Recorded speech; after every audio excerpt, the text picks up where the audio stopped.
Hello everybody, my name is Devin Sanders, and today I'm going to be talking about baseball's color line. My first primary source is the article Branch Rickey discusses Jackie Robinson.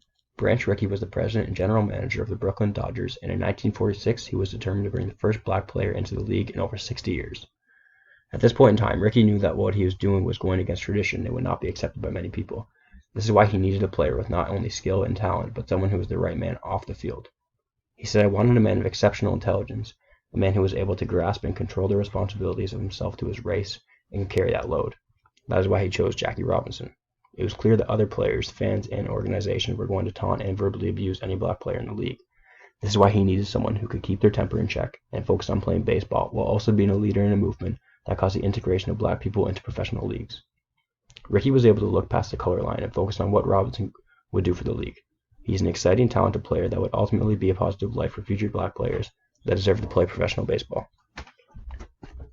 There is bias considering Rickey was the one to make the decision to bring the black man into the league, so he is obviously in support of his own decision. Despite this, he is aware that many people would not accept this, which caused him to pick the perfect player to integrate first.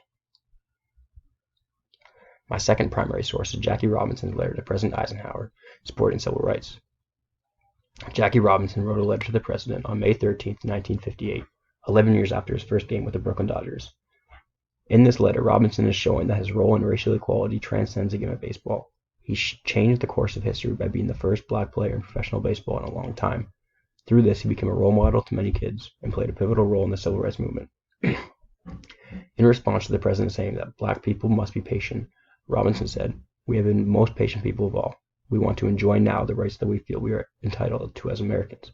This we cannot do unless we pursue aggressively goals which all other Americans achieved over 150 years ago. During this time, they were outright treated like second-class citizens and were not treated as equals. There were political leaders, such as Governor Faubus, that were blatantly racist towards the black community and would strip them of their freedoms they possessed at the time if they got the chance." Robinson explains that this is unacceptable and the president should take action in actively supporting the civil rights movement and deal with the people in power that are oppressing the black community. There is personal bias, as Robinson is among the people who are being oppressed. However, since he knows firsthand how they are being treated, he is able to use his platform to ask the president to make change from the top.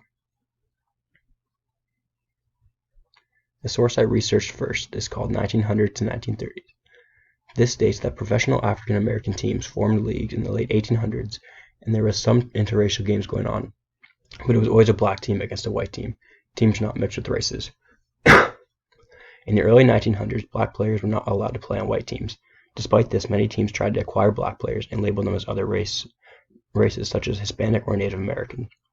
The owners and managers recognized their talent for these players, but the rest of the league did not accept this. In other countries such as Cuba, Mexico, and other parts of Latin America, baseball was not segregated. These leagues, along with Negro leagues, were seen as more exciting to watch. This is until 1947 when major leagues began to integrate, and many Negro teams were the best players, causing the league to shut down in 1960. This article is quite objective and does not have bias, as the author is simply recounting events that occurred over time and not offering his or her opinion on the events. The second source I researched was called 1962 to 1972. The article states that Robinson was elected into the Hall of Fame in 1962, which was the first year he was eligible to be inducted. He truly deserved his place in professional baseball and was an inspiration to those on and off the field. He expected that in the coming years after his retirement, there would be a noticeable increase in the opportunity for black people. He was very disappointed in the ongoing oppression, and that change wasn't happening at the rate he had hoped.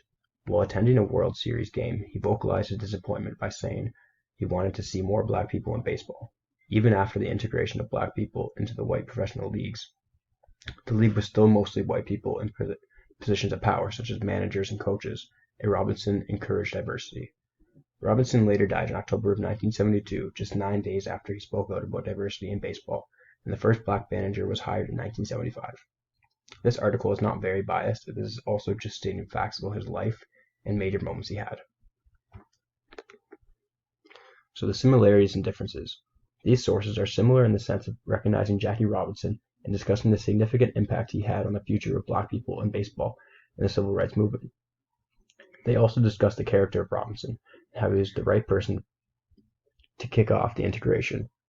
Another similarity is the clear oppression of black people in baseball. This issue was so relevant back then and was necessary to show the progression the league went through.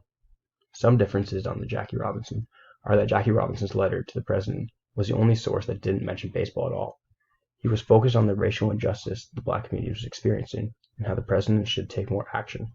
Another difference is that in the article 1962 to 1972, they mention his induction into the Hall of Fame, whereas the other articles focus on his impact before retirement.